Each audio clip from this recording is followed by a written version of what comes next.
Hello and welcome to Round Robin. I'm your host, Robin McCormick, with the City of Hampton's Communications and Marketing Department. And today we're featuring one of our local businesses in downtown Hampton. This is Woodwinds Plus, and as you can see from behind me, it is a whole lot more than Woodwinds, but almost every instrument. The owner and my guest today is Sylvester Artis. Welcome back. Good morning, welcome. It's wonderful to come here. As I was telling you before the show, my son briefly played clarinet, and we used to rent from you and also pick up the books here. But you do a whole lot more than that. Tell us about your business. Well, it began by just doing repairs in the backyard. And I initially got a contract with the city of Hampton.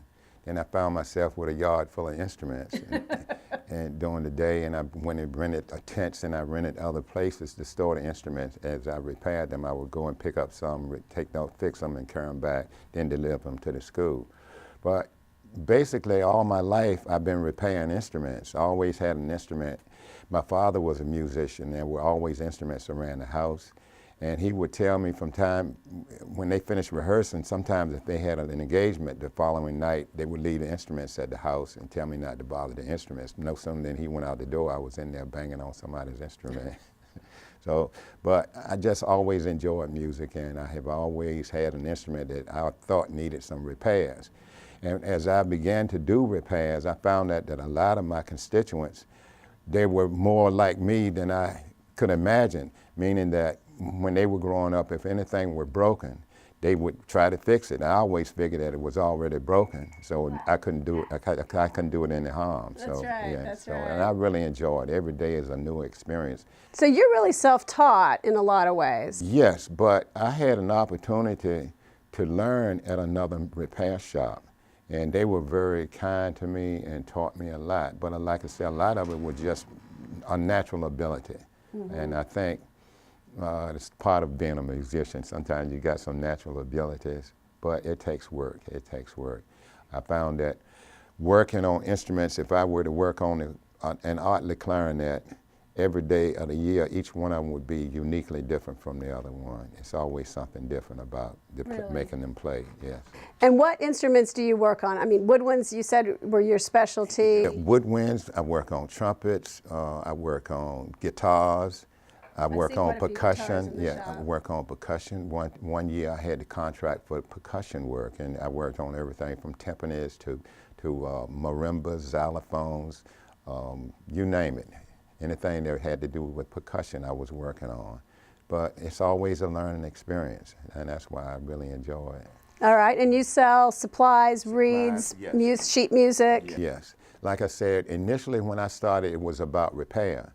So as I began to, my business increased, people would come by to pick up a saxophone or a clarinet, and then they would ask if I had a reed. I'm saying, man, I just need to start selling reeds. So I started selling reeds. After that, do you have any mouthpieces? So it was one thing after another, and that's how this evolved. You just sort of organically grew from your backyard to a lovely storefront on Settlers Landing in downtown. And my idea was really founded as a music store in Washington, D.C., and it's only one store, but when you walked in this store had everything that you can imagine that had anything to do with music. So I'm saying, man, I sure like to own a music store like this, and that's how it initially started.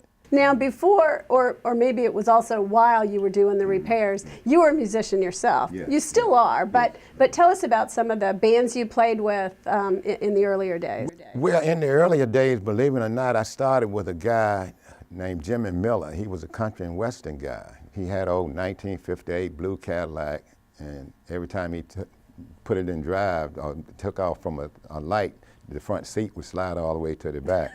But we played at this Hampton Country Club. This was before they made the improvements to 64 and all. And I guess I was about 15 or 16 years old then. And then the guy that lived next door to me, my friend, he played saxophone. And at that time, I was really playing piano, but I always wanted to play the saxophone. My father taught piano, and he was a pianist, but he didn't see the need of buying me a saxophone, so I actually learned on the guy's instrument next door. And when he found out that I could play it, he finally got me a saxophone. So, a long story short, as we progressed, we used to practice together, and we started with James Brown, Please, Please.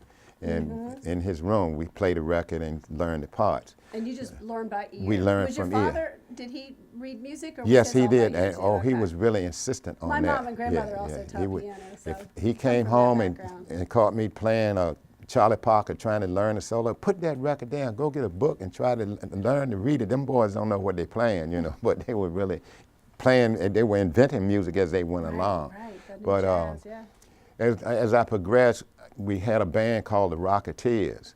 And with the Rocketeers, we played with stars like Marvin Gaye when he first come out with Hitchhiking. She was Patti LaBelle in the Bluebells. Before, what is she called now? Patti Lamont, I forget what her name. No, Lamont's what you said she was she was then. Patti LaBelle Lamont in the now. Bluebells. Then she Yeah. became Patti.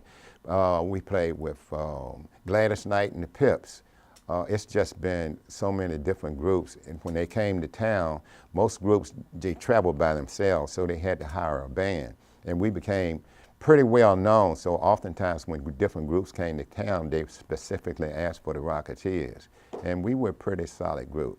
Well, do you relate then? I mean, a lot of the work you do now, probably you see the music teachers more than the kids themselves, but do you think that you found some kids, or there are kids out there for whom music means as much as it did to you at that age? I guess is what I'm trying to ask. I have had 3 employees that have worked here.